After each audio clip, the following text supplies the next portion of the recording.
Fala pessoal, tudo certo? Felipe Lima aqui. Estou com o mestre Wendel Bezerra, que pra quem não conhece, primeiro obrigado, Wendel. Eu que agradeço. E pra quem não conhece, o Wendel é um dublador e com certeza você conhece a voz dele através de outros personagens. Wendel, diz aí, vai, se apresente. Oi, eu sou o Goku.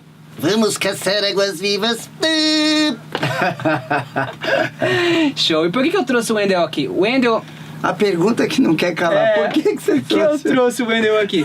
O Wendel, ele é dublador. E até onde eu penso, assim como você empreender e fazer várias outras coisas, ser dublador não é uma coisa do senso comum. Não, Então, primeira pergunta, como você caiu nessa? Eu sou o filho mais novo de 5. E quando eu nasci, os meus irmãos faziam teatro, novela, comercial e tal. Então eu entrei meio que por osmose, né? Com 4 anos eu fiz uma peça de teatro, filho da Bibi Ferreira, 2 falinhas, que era Mamãe, estamos com fome, queremos comer. E a outra foi a mamãe que mandou. E aí eu falei, então põe ele na peça. Aí a partir dali eu comecei a fazer parte um pouquinho daquele universo. Eu brincava muito com os adultos e tal. E aí fiz um teste com 6 anos, que era para uma peça chamada Tistu, o menino do polegar verde, onde eu seria o Tistu. E como os garotos tinham 10, 11, 12, 13 anos no teste, só eu tinha 6, que era a idade do personagem.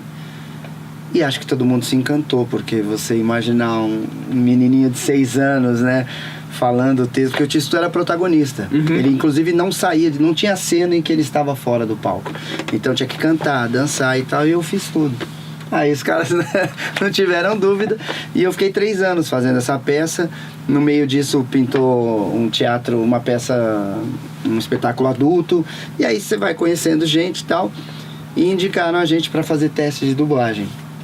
Nessa época eu já fazia locução de publicidade de rádio, ou jingle, que tinha que ser com criança e tal. Então também já estava...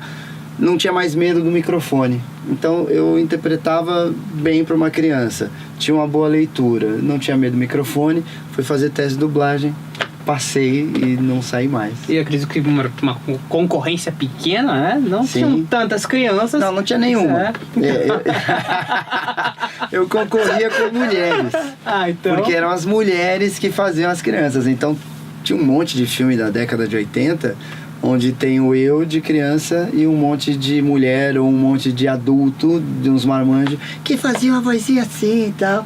Então eu fui, na minha época não tinha criança. Aí foi entrando aos poucos um ou outro, e hoje tem um monte. Que inclusive, o Goku que você dubla no Japão, a voz original é uma mulher, uma mulher, né? Exatamente. Falando nisso, qual que é o...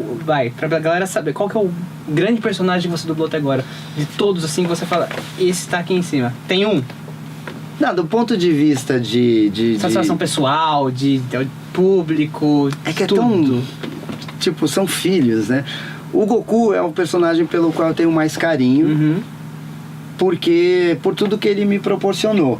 As pessoas gostam muito do Goku, de um jeito que eu não imaginava, e esse carinho todo, ele se reverte pra mim. E quando eu comecei a dublar o Goku, eu não devia ter internet, mas não era como é hoje, ou não sei nem se tinha, há 20 anos atrás. 20 anos atrás. E aí...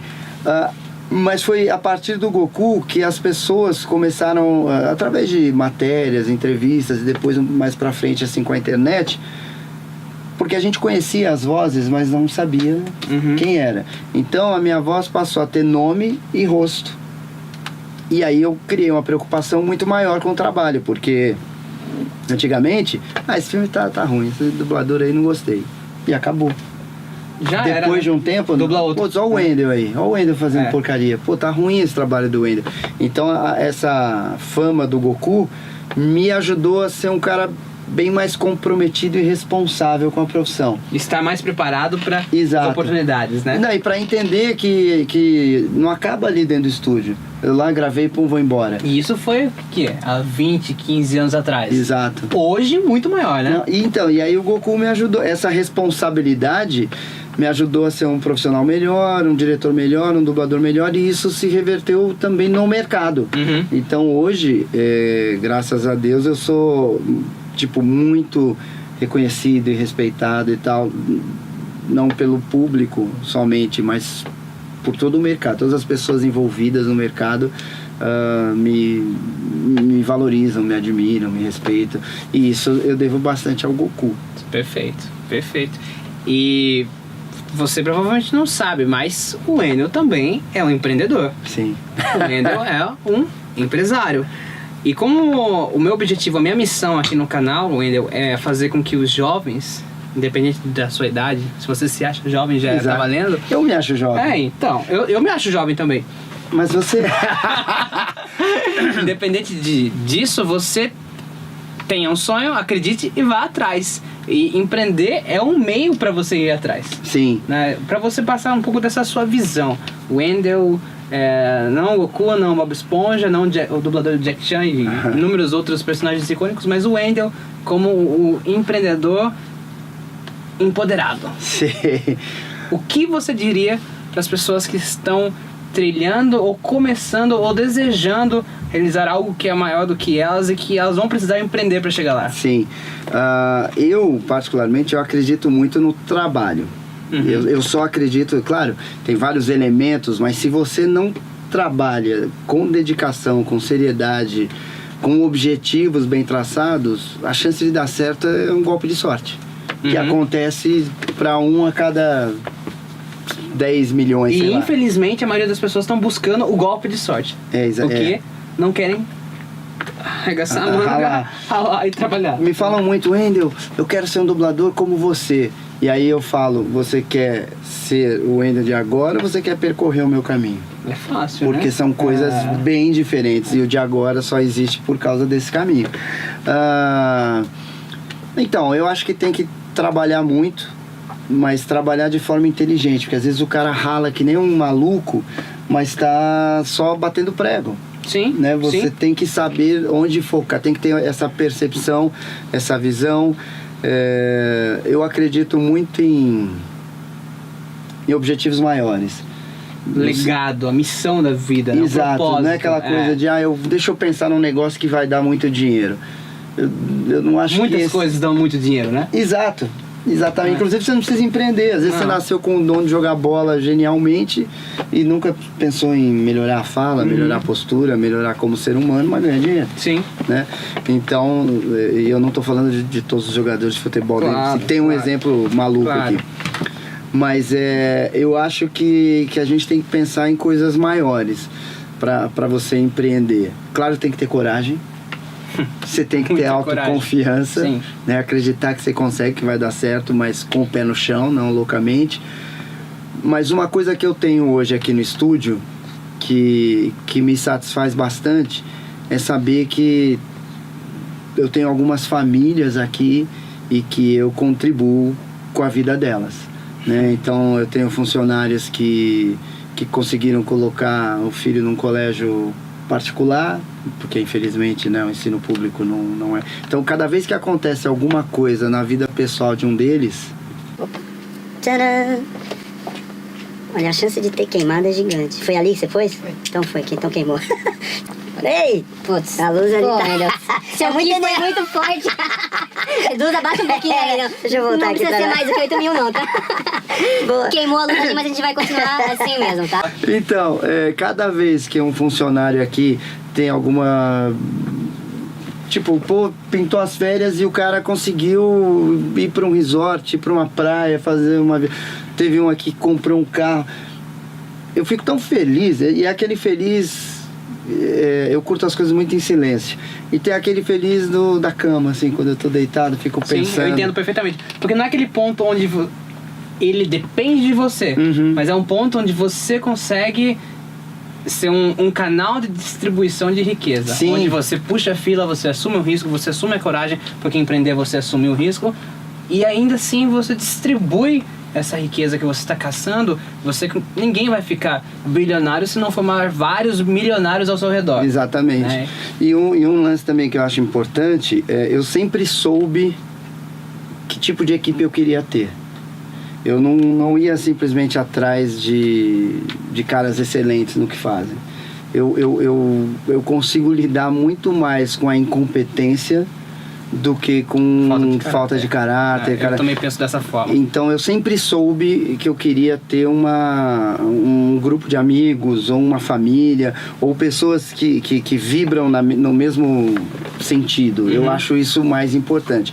Então até outro dia tinha um dublador, a gente estava conversando, ele estava falando de estúdios, e ele tem uma energia muito boa, então eu gosto daqui, eu gosto dali, ali em tal lugar eu respiro fundo antes de entrar e não sei o que. E aí ele falou aqui da Unidub, ele falou, cara, o teu estúdio, ele falou, pô, é incrível, porque parece um ambiente familiar, mas é super profissional. Todo mundo sabe o que tem que fazer, todo mundo faz com competência, cada um tem a sua função, mas é gostoso, é familiar. Ele começou a citar pessoas, pô, fulana, não sei o que, a tiazinha do café, a recepcionista, e é isso que eu sempre quis buscar mesmo, um lugar onde eu me sinto, onde fosse uma extensão da minha casa. Porque eles vão passar, eles e você, passa mais tempo aqui do que na sua casa. Exatamente, né? Então, e hoje eu consegui, então eu sou bem feliz. A minha equipe é ótima, nós todos aqui temos um objetivo, não estamos só trabalhando. Então nós temos um objetivo que é excelência no que a gente faz. Até, obviamente, eu comecei como um estúdio pequeno, mas eu entrei no mercado só pensando em brincar com os grandes. Eu nunca pensei em, vamos construindo aqui o nosso caminho. A gente construiu o nosso caminho aqui, a partir daqui. Claro, até porque existia uma bagagem, um know-how que você veio antes, trabalhando em vários estúdios, você sabia como era. Exatamente. E aí quando você decidiu montar, não precisa começar daqui no nível 1. Exatamente, né? Porque tem níveis de preço também. Então não existe você ir melhorando e aumentando seu preço, especialmente nesse mercado. Então eu já estabeleci o preço do nosso trabalho lá junto com os grandes estúdios. É óbvio que eu tinha que ser um pouco menor, mas eu era maior do que 90%. Sim, concordo. Apesar da gente ter 6 meses de estúdio, contra empresas que tem 20 anos. Sim. E eu acho que hoje a gente conseguiu. A gente é uma empresa com destaque, respeitada por todo mundo que trabalha no setor, por tradutores, dubladores, os outros estúdios, distribuidores. Então eu sempre tive esse objetivo, não de ser grande, não, mas assim, e é o que a gente conseguiu hoje aqui. Todos nós queremos ser bons no que fazem. E vocês são. Eu vejo, assim, eu venho com orgulho visitar aqui, vejo essas coisas incríveis e falo, meu Deus, que magia aqui, né? Que magia. Uma coisa que eu aprendi também, né, nesse período de empresário, é que, infelizmente, não tem jeito, você tem que ser o chato. Tem. Então eu sempre me dei bem com todo mundo, eu sempre fui suave, eu sempre fui brincalhão. Eu sou. Mas eventualmente eu tenho que mexer com o brilho das pessoas. Mas isso daí tem... Ou colocar, tipo assim, o que você fez hoje, não é que é ruim profissionalmente ou ruim pra empresa. Foi ruim pra todo mundo que trabalha aqui. E tem que colocar o peso em cima, né? E isso é muito reflexo de uma coisa que tava aqui na minha cabeça, que eu não posso deixar de cutucar você pra falar disso. Que o Wendel, a sua esposa, a Aline, que tá ali atrás do vídeo, eu vejo muito forte em vocês o fato do comprometimento. Eu sou um pouco doente com isso. Então, o lance do comprometimento, é evidente o quanto você se compromete com as coisas, né? Sim. E aí tem inúmeros fatos que comprovam isso, e não tem como eu esquecer, não lembrar, ainda mais com seu filho aqui, da história que você já contou. Sim. Né? Então dá uma... as pessoas, eu vejo muitas pessoas usando os filhos às vezes como justificativas para não fazer. Eu tenho raiva disso. Então, para não fazer, sendo que... E quando a gente fala, não faz isso, não faz assim, as pessoas pra mim falam. Mas pra vocês não podem falar isso. Mas pra mim falam, mas vocês não têm filho ainda, quando vocês tiverem, vocês vão ver que não é bem assim. Exato. Mas você pode dizer que... Vai, diz a verdade e conta essa história melhor, que eu sei que... Tem uma coisa que eu acho... É bem emocionante. Todo mundo tem desculpa pra qualquer coisa. Só que é isso, todo mundo tem desculpa. Então vamos parar, vamos morrer, ninguém faz mais nada, porque cada um vai ter sua justificativa. Cruzou o braço, né? Vamos ficar esperando o mundo acabar. Exato. Né? Então problema todo mundo tem, dificuldade todo mundo tem, atraso todo mundo tem, mas você que pensa em ser o empreendedor, o líder, o dono de alguma coisa, tem duas coisas que eu acho que tem que acontecer. A tua equipe, ela tem que gostar de você, porque você vai precisar que eles que nem jogador técnico de futebol, que corra por ele. Sim. Então, o negócio de luz hoje tá bravo, hein? Então a sua equipe tem que gostar de você. Pra fazer, às vezes você precisa que elas façam por você. E a outra coisa tem que te respeitar. Você tem que ser exemplo o tempo inteiro. Não dá pra você pensar em ter uma empresa onde todo mundo rala e você não. Você tem que ser o cara que mais rala, pelo menos naquela caminhada inicial. E eu sempre eu falo isso bastante pra minha equipe aqui. Eu sempre trabalhei para os outros, só que eu sempre me comportei como dono. Não no sentido de, não, façam isso, não tem nada a ver. Mas, tipo, eu tinha uma preocupação como se aquele dinheiro fosse meu, aquele projeto é Cabeça meu. de dono que a gente quer que todo colaborador tenha, mas eles não entendem que eles podem ter isso, né? Exato. Eu brinco também bastante, que eu aprendi com um cara que foi meu chefe, né? Que ele falava às vezes de alguns funcionários, que era... A caneta cai no meio da palavra. Ele tá escrevendo aqui arroz, feijão. Aí bateu 18 horas arroz, ele vai embora. Amanhã ele continua a frase. E eu nunca tive esse comportamento.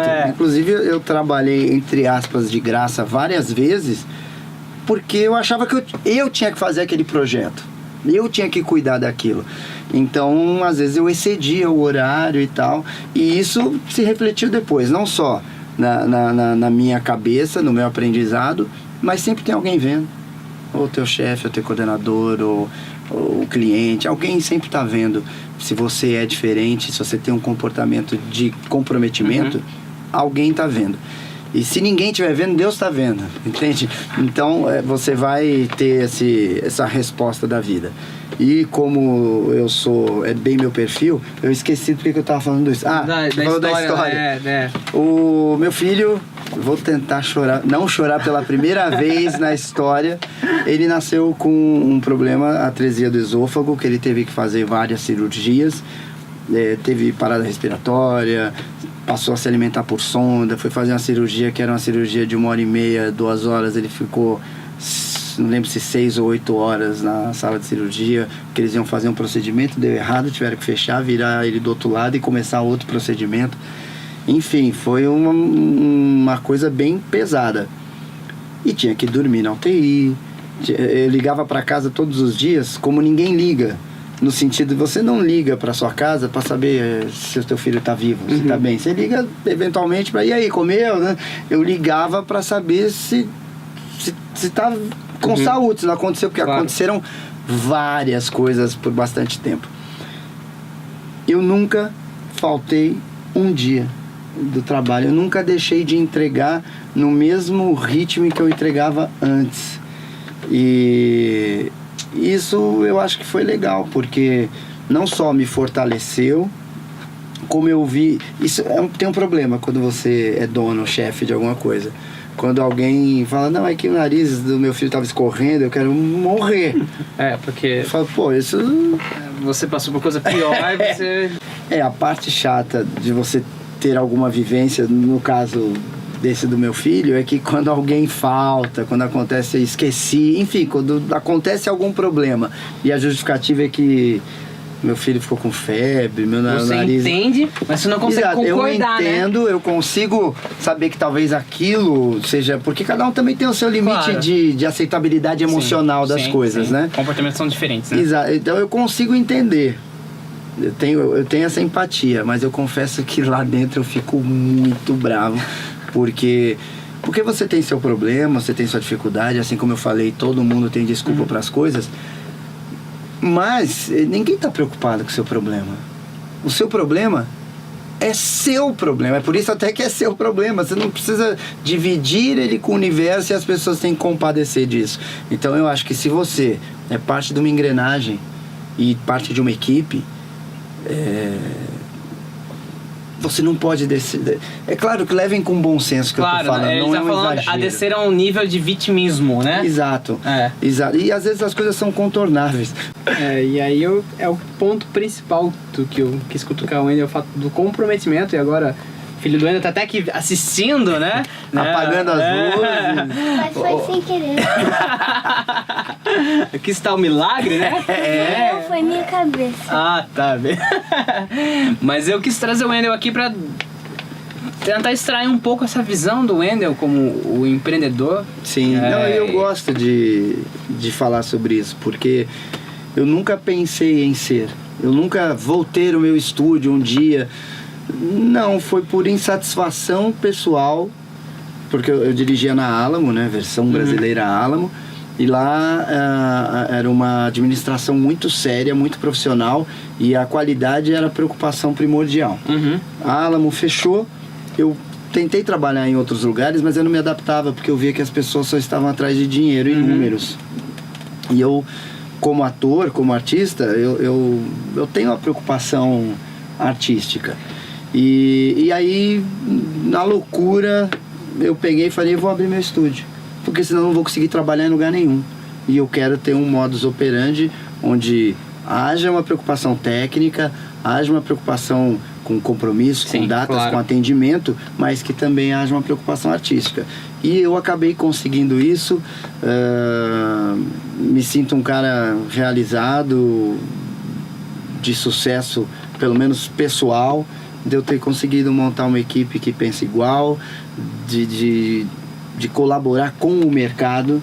Eu E sei isso tudo que... é visível. Os frutos, a gente conhece a árvore pelos frutos, e os frutos de vocês, eles... E aí você muito falou, visíveis. eu sou muito comprometido mesmo. Não, é uma coisa que é evidente e você...